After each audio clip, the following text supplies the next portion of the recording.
Coming up on Network Africa, African Union-led peace talks scheduled to go on this weekend as Tigray rebels agree to participate in the proposed meeting. The World Health Organization issues a global alert over cough syrups after over 60 children died in the Gambia. Plus, Tanzania steps up border checks over plans by Kenya to allow GMO biotech foods after its 10-year ban.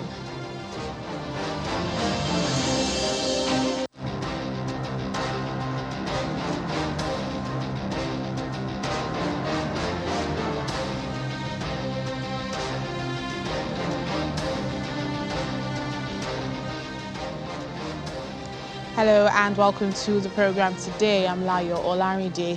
Tigray rebels in Ethiopia and the Ethiopian government have now agreed to attend peace talks this weekend in South Africa following an invitation by the African Union. The rebels confirmed that they will take part after the Addis Ababa government confirmed its participation earlier on Wednesday. However, the rebels raised some questions about the invited participants, observers, guarantors, and the role of the international community. According to a statement signed by Tigrayan leader Debretsion Gebremichael, the group says it needs clarification to some issues to establish an auspicious start for the peace talks. While fighting in Tigray state resumed in August, breaking a 5-month humanitarian truce, the upsurge has also brought in troops from neighboring Eritrea, who are backing the Ethiopian government army. Well, the talks will include, as mediators, former presidents of Nigeria and Kenya, Olusegun Obasanjo and Uhuru Kenyatta. In the meantime, the United Nations spokesperson Stefan Dujarric has referred to ongoing violence in Ethiopia as saddening and shocking after the latest attack in which more than 50 people were killed in an airstrike. The attack on Tuesday hit a school in northern Tigray region that was sheltering people displaced by conflict between the federal and regional governments. The airstrike in the town of Adi Daero, some 40 kilometers from the border with Eritrea, appears to be one of the deadliest carried out so far during the nearly 2-year war, which has killed thousands and uprooted millions.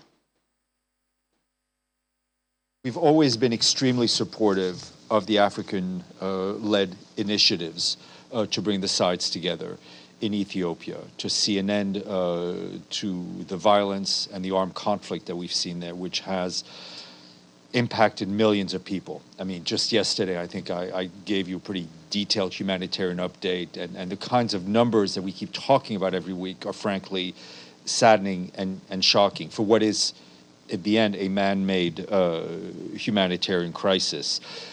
It is important that we see a cessation of hostilities. The Secretary General has called for them and continues to call for them. It is also important for all the parties to protect civilians, to protect civilian infrastructures. We have seen in numerous situations, civilian infrastructure, including hospitals, being targeted. The World Health Organization has issued a global alert over 4 cough syrups, warning they could be linked to the deaths of 66 children in the Gambia. The health body says the syrups have been potentially linked with acute kidney injuries, adding that the products were manufactured by an Indian company made in pharmaceuticals, which had failed to provide guarantees about their safety. However, the Indian Health Ministry says it has launched an investigation asking the WHO to share its evidence of the link between the syrups and the deaths of the children. The manufacturer also says it is trying to find out from its buyer in the Gambia details about what happened. Well, the medicines include promethazine oral solution, Cofex Malin baby cough syrup, Macof baby cough syrup, and Magrip in cold syrup. The 4 products had been identified in the Gambia, and according to the WHO alert that was published, may have been distributed through informal markets to other countries or regions. The United Nations report says the vast majority of cases of torture in the Democratic Republic of Congo have occurred in areas affected by conflict. The report, issued by the UN mission in Congo and its Human Rights Office in the country, says documents more than 3,600 cases of torture committed between 2019 and 2022. Well, it identifies almost 5,000 victims of abuse, including hundreds of cases of sexual violence. Acts of torture or other cruel treatment were committed by the Congolese armed forces as well as other armed groups. The report says there is widespread impunity in conflict zones with less than 100 convictions over the 3-year period. The Democratic Republic of the Congo, the report today released by the UN Joint Human Rights Office and the Peacekeeping Mission documented at least 3,126 cases of torture and other cruel, inhumane, or degrading treatment or punishment throughout the country between April 2019 and April 2022. 93% of these incidents occurred in conflict-affected provinces. According to the report, the main perpetrators were armed groups, notably Nyatura, the Mai Mai groups, and allied democratic forces, who committed over 1,800 of these acts. A total of 1,293 violations were attributed to state agents. The report also documented 492 sexual exploitation incidents of torture and other cruel and inhumane or degrading treatment or punishment. The UN mission will continue to support the government's efforts to uphold human rights and to end impunity, including through capacity building. The mission continues to pursue its efforts to protect civilians in the eastern parts of the country. A joint UN mission and armed forces of the Democratic Republic of the Congo Patrol has been sent to North Kivu after presumed forces from the Allied Democratic Forces attacked Vido near Oicha in Beni territory. This took place yesterday, and the attack triggered a population displacement towards the nearby settlement of Chabi. And the armed forces, and the nearby settlement of Chabi, and also towards the armed forces of the DRC camp. Initial reports indicate that 8 civilians were killed and at least 10 houses and schools were torched by assailants. Kenya's cabinet has unlocked billions for firms involved in the genetically modified organisms industry after it approved the farming and importation of biotechnology crops in a major policy shift that seeks to make the country food secure and contain runaway prices. President William Ruto on Monday chaired a cabinet meeting that lifted the 2012 moratorium that restricted importation or open cultivation of GMO crops, making Kenya the second country in the continent after South Africa to allow biotechnology foods. Well, the approval comes in the wake of a biting drought that has exposed millions of Kenyans to famine in 23 counties, forcing the government to intervene with relief food.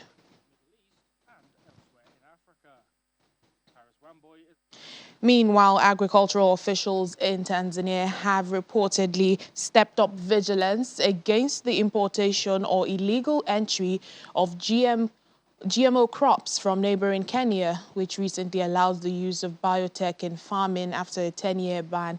Well, Tanzanian Agriculture Minister Hussein Bashe says the country is not open to such GM technology, and so the government is vigilant and will put in place extra measures so as to make sure there aren't any GM-related seeds entering the country. Well, it comes after concerns were raised by some agricultural stakeholders, including consumers, of the potential entry of such crops from neighboring Kenya.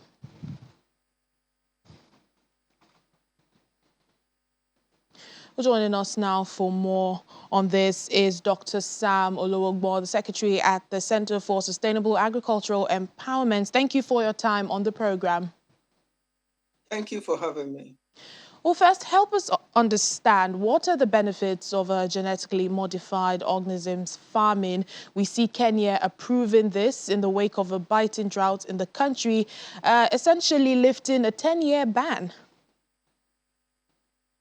Yes, Based on the evidence available, some of the identified benefits of GMO include the fact that they are climate smart, which means most of them are drought resistant.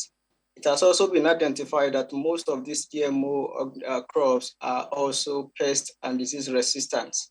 They are also been noted to be high yielding, and they're also cheaper to produce based on the fact that less pesticide will be used in cultivating such crops.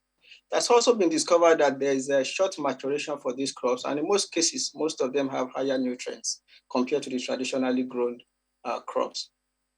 So, but there's been some sort of controversy, so to speak, on GMO produce and the farming and, the safety of these biotech foods on the human body and development. What I'm basically asking is, how safe are GMO products really? Yes, the safety of GMO crops is still being contested in the academic parlance. And in short term, we've seen some systematic review evidence that show that they are safe. We have also noted some systematic review evidence that has shown adverse effect in short term on human trials.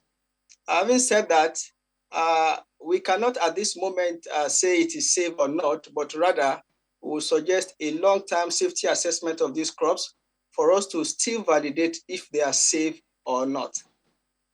Now, we know some countries on the continent are facing food shortages, food insecurity. And that's one of the reasons, Kenya says it is allowing this. Kenya is the second country on the continent after South Africa to allow biotech foods. What would you say? Should other countries follow suit, especially countries that are dealing with food shortages? Not yet. I can't at this moment advise other countries to follow suit. Just like I've said, evidence are still going on in the academic palace, gathering information, especially when it comes to long-term safety of these GMOs. At this point in time, we have two countries on the continent that have said yes to this GMO. Even for such countries to still be advised for them to engage in-house studies to validate some of the things, some of the products they are going to be taking on board. At the same time, the regulatory measures should still be in place. At the moment, it is not too safe to say other countries should follow suit. But so I also want to note that apart from seed, that is the major focus of GMO, there are other things that should be ensured that should be put in place to ensure food security in some of these countries. These are things that such as good agricultural practice measures and some other components that will also help in bailing such nations out of food shortage.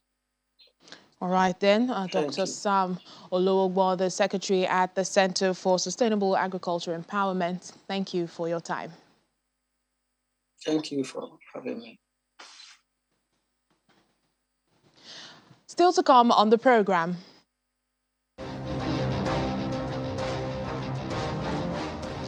Egypt is calling for a return of the Rosetta Stone 200 years after it was deciphered. We'll give you more details after the break. Please join us again.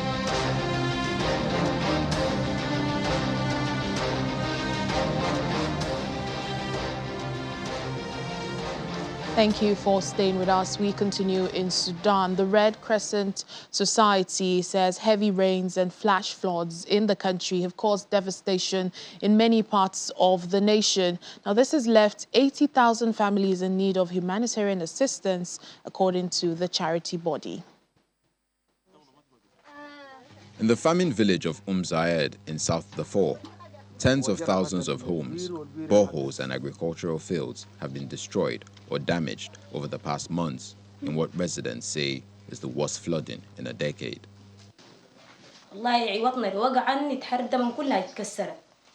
We have seriously been affected. My rooms, my house is damaged. All the furniture was damaged and carried away by water. This room is now completely destroyed. Yesterday, that water came inside the house. It broke everything, and now I have many cracks in the walls. All my beds are broken, and all my jerry cans have been carried away by the flow. I didn't manage to recover anything. In Zayed village, floods also damaged essential infrastructure, increasing the risk of waterborne diseases such as cholera. The water came under the control room and the borehole collapsed, and all the water pipes were broken. All the pipes serving the side and that side going south, north, and east. So now we're here. In this very basic shelter, even plastic sheets we received were not enough. This is all what people can get now, and we don't know what to do. We lost everything. And this is where we're staying for now. Abba's family now lives in a makeshift shelter after their home was destroyed. Communities are not only facing climate shocks, but conflict and violence, as well as poor harvests and skyrocketing food prices. Over the past year, the International Committee of the Red Cross has recorded a 187% increase in the price of basic food items in conflict-affected areas of Sudan, where it works. This brutal inflation is still rising. This season is different from the past seasons. Our oldest people say that nothing like this has happened since the 1980s. This year there is much more water. In southern Darfur, rain rates this fall are above normal rates.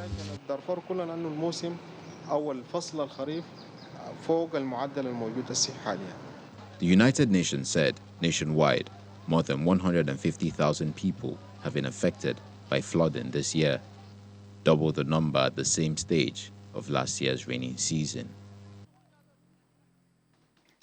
Well, South Sudan's roads minister is apologizing to the public for the bad condition of roads in the country, as a study found out that they were the worst in the region. Roads Minister Simon Mijok says engineers are working on the roads, and the lorries that have been affected would be able to move in a few days. More than 1,500 lorries carrying food supplies have been stranded for weeks in Western Equatorial State as a result of the roads. Or the infrastructure worsened following recent torrential rains that made them impassable because of flooding and mud.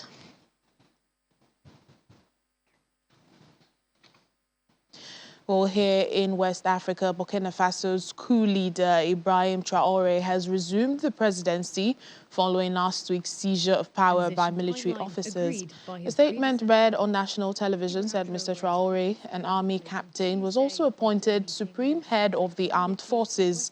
The power grab, the second this year, was triggered by an apparent dissatisfaction with the failures of the previous military government to curb a spreading Islamist insurgency. A delegation from the West African Regional Bloc, ECOWAS, went to Burkina Faso on Tuesday, hoping to persuade the new leader to stick to earlier proposals to hold elections by mid-2024. Traoré said he would respect the dynamic compromise. Here in Nigeria, the fight against insecurity across the federation, amongst other security concerns, is receiving some boost as about 239 cadets have graduated from the Nigerian Defense Academy today in Kaduna. President Muhammadu Buhari, in company of the Kaduna State Governor, Malam Nasir El-Rufai, and other government personnel arrived at the parade ground of the institution, where he highlights the success recorded by his administration to curb insecurity in the northeast. It is imperative to identify the magnitude and complex states of conflicts surrounding us, while acknowledging that our measures have yielded results, and we remain ever grateful for the sacrifices of members of the armed forces. We must brace up for the dimensions this conflict has taken. In our bid to fulfill our promise to neutralize Boko Haram, terrorism in the northeast, which has spread to other neighboring countries, when we look over, the armed forces liberated areas occupied by the terrorists and gave the residents a new lease of life, and our commitment to resettling and rehabilitating the victims of the tragedy has been unwavering. I want to seize this opportunity to appeal to Nigerians that although we have recorded success in the conflict inherited, especially in the Northeast, the security challenges in the country have evolved and assumed other dimensions in some areas. He further charges the new cadets to see the call to service as an opportunity to defend the nation and charged them to uphold the tenets of their training. Gentlemen cadets, I congratulate you once again and on this most memorable day of your life. Your journey and career as officers in the armed forces of Nigeria begins today. There is no better time to prove your valor and demonstrate the virtues upon which the Academy was founded in the defense of your fatherland. And I trust you to do so with uncompromising dignity and honor. Your convergence here symbolizes our national unity, for you are all admitted into the Academy from the 36 states of the Federation and the Federal Capital Territory to coexist and master the arts and science of building and defending your fatherland. You are required to replicate the social cohesion you experienced during your time at the Academy and be the unifying and incorruptible models of those you are trained to protect and bound by esprit de corps and love for your fatherland. More penguins have died from avian flu at the colony at Cape Town's Boulders Beach, a popular tourist attraction and an important breeding site in South Africa, and it's raising concerns for the species and for other seabirds. Fears are being raised for penguins at an important breeding site in Cape Town after a number of deaths from avian influenza. David Roberts, a clinical veterinarian at the South African Foundation for the Conservation of Coastal Birds, said at least 28 out of around 3,000 penguins at the Boulders Beach colony had died of the disease since the middle of August. This is a continuation of the outbreak that happened last year, and it affects several different species of seabirds. And at the moment, we're quite concerned because the numbers of penguins that are being affected and dying from the disease is going up. South African environmental authorities said earlier this month that this strain of the highly pathogenic disease was similar to one detected last year amongst a range of wild seabirds. The Boulders Beach colony is home to the only penguin species that breeds on the continent, but their numbers have been falling sharply for years due to loss of habitat and declining fish stocks. It's not a large number of birds that are affected at this point compared to the approximately 3,000 penguins in Boulders Beach. It's just over 10 that we found, but we don't know where we are in that trajectory.